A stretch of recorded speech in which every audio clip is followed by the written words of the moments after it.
to nam je sudbina. Kad ne bi bilo ratova, poklali bismo se među sobom. Zato svaka pametna carevina potraži neki hoćin, da pusti zlu krv narodu i da nagomilana nezadovoljstva odvrati od sebe. Druge koristi nema, ni štete, ni od poraza, ni od pobjede. Jer ko je ikada ostao pametan poslije pobjede, a ko je izvukao iskustvo iz poraza? Niko. Ljudi su zla djeca, zla po činu, djeca po pameti. I nikada neće biti drugačiji.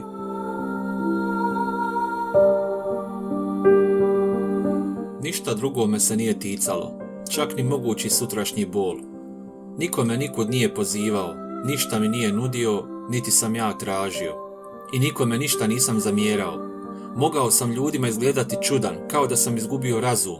Nisam imao zaposlenja, niti sam imao kuće, nisam imao ništa, a bilo mi je svejedno. Satima sam sjedio pred Begovom džamijom, na kamenu, i gledao ljude kako prolaze. Ili nebo, ili ništa. Slušao sam vrapce i njihovo smiješno čavrljanje, kao u dobrodušnoj svađi, ili u vedrom pričanju o svemu i svačemu.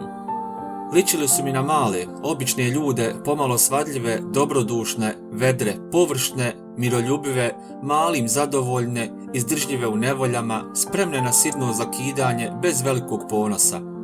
Bili su pitomi i bezopasni, kao djeca. I djecu sam volio, njihove zvonke glasove, brzi topot bosih nogu, radostan smijeh, bezazlenu grubost njihovih riječi. Samo, kad bi se potukli, zatvarao sam oči i uši, uznemiren. Volio sam sve što nije rat, volio sam mir.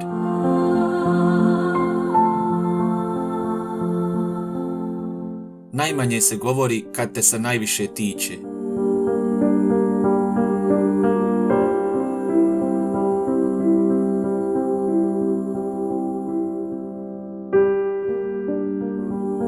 A ljudi, gadno mi je da govorim, a zašto je tako? Ne znam. Možda zato što smo po prirodi zli, što nas je Bog obilježio, ili što nas nesreće neprestano prate, pa se bojimo glasnog smijeha. Bojimo se da ćemo naljutiti zle sile koje stalno obilaze oko nas. Zar je onda čudo što se uvijamo, krijemo, lažemo, mislimo samo na današnji dan i samo na sebe, svoju sreću vidimo u tuđoj nesreći. Nemamo ponosa, nemamo hrabrosti. Biju nas, a mi smo i na tome zahvalni.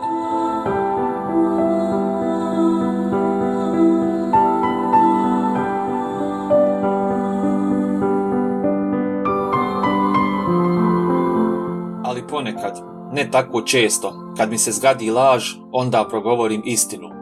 Crno je, u teškom vremenu živimo, a živimo jadno i sramotno. Utjeha je samo što će oni koji budu poslije nas živjeli preturiti preko glave još teža vremena i pominjati naše dane kao srećni.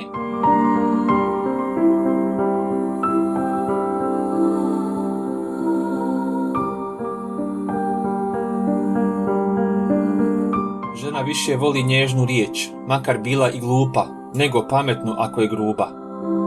Niko nikome ne može natovariti toliko muke na vrat koliko čovjek sam sebi. Badava, s takvim strahom ne vrijedi živjeti. I ne bih ni živio kad bi me jednom savladao. Jer drugo je uplašiti se kad ima razloga, u nesreći ili u ratu. To mora svako. A drugo je plašiti se uvijek od svega. Snažni Mehmed Pecitava govorio je nekad u hoćinskim močvarama: boj se ovna, boj se govna, a kad ću živjeti?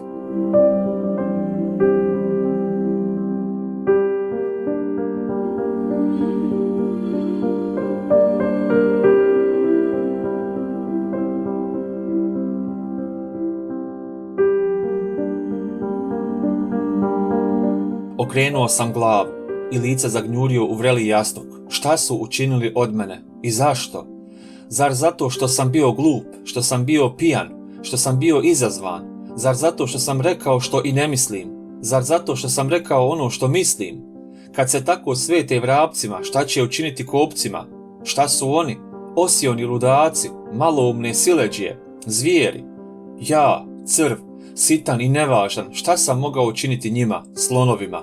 Kakvu sam im štetu mogao nanijeti? Ja sam pesnica koja je udarila u zid. Ja sam udarac koji boli onog koji udara. Ja sam pijesak pod njihovim nogama, ptica što zanijemi kad kobac nadleti šumu, glista koju kokoš kljucne kad izađe iz svojih podzemnih hodnika.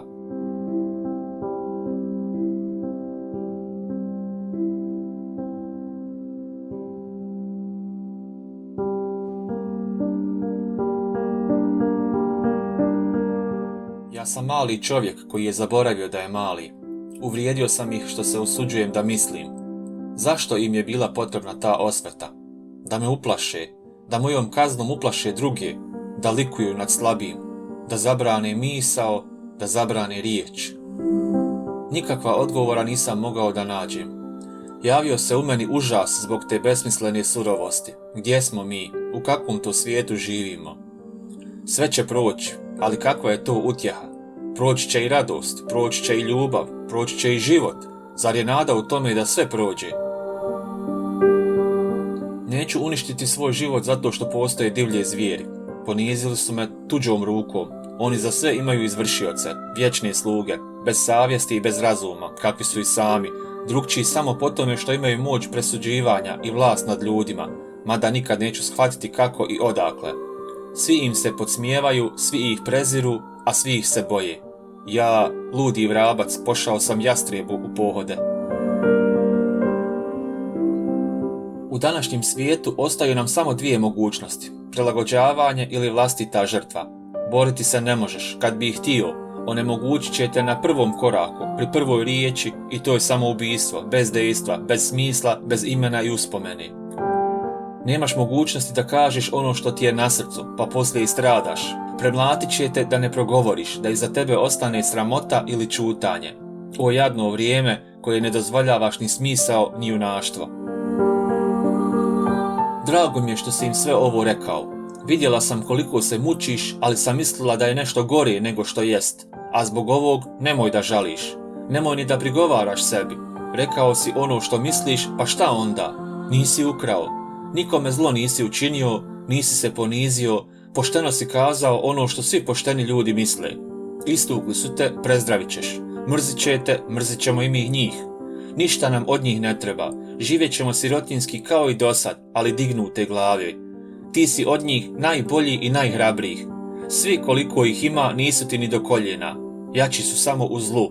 A opet, ma koliko mi bila draga tvoja hrabrost, bojim se zbog nje. Ti si prituljena vatra, jedva se i vidi, a kad plane, teško se gasi.